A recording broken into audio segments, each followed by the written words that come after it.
Hello বন্ধুরা, আজকে 100 দিনের চ্যালেঞ্জের 29 দিনের ভিডিওতে তোমাদের সবাইকে জানাই স্বাগতম। এই 100 দিনের চ্যালেঞ্জে অনেক কিছু আমরা শিখতে পাচ্ছি, এক্সপিরিয়েন্স করছি। আজকে সকালে জাস্ট ঘুম থেকে উঠে দোকানটাকে লাগিয়ে এখন মিষ্টি কাটাকাটি চলছে, আমি মিষ্টি কাটছি। আমার ছোট ভাই সে এখন রসগোল্লা সাজাচ্ছে ট্রেতে।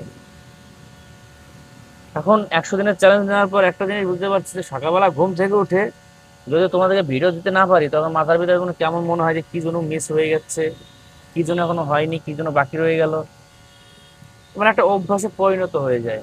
তো এখন ঠিক সেরকম তোমাদের ভিডিও দিতে না পারলে ভালো লাগে না, তো মনে হয় মাথার ভিতরে ঘুরপাক খায় কি যেন একটা থেকে গেল, কি যেন হয়নি এখনো। তো সেই জন্য লাইফে একটা টার্গেট থাকা খুবই দরকার, যে আমি এই জিনিসটা অ্যাচিভ করতে হবে বা এটা করতে হবে। তখন অটোমেটিকলি এটা অভ্যাসে পরিণত হয়ে যায়, তত সময় না করতে হবে ভালো লাগবে না।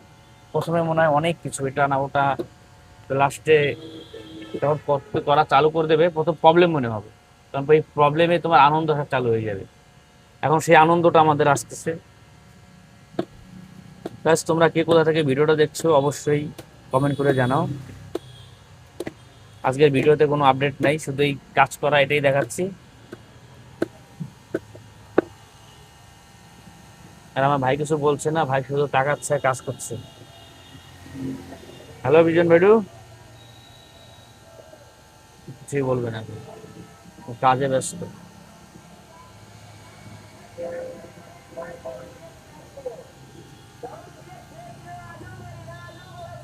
তো গাইস, আজকে কোনো আপডেট নেই, এখানেই শেষ করছি ভিডিও। তোমরা প্রতিদিন যাইনি ইউটিউব চ্যানেল এবং ফেসবুক পেজের সাথে থেকো। আবার দেখা হবে আগামীকাল।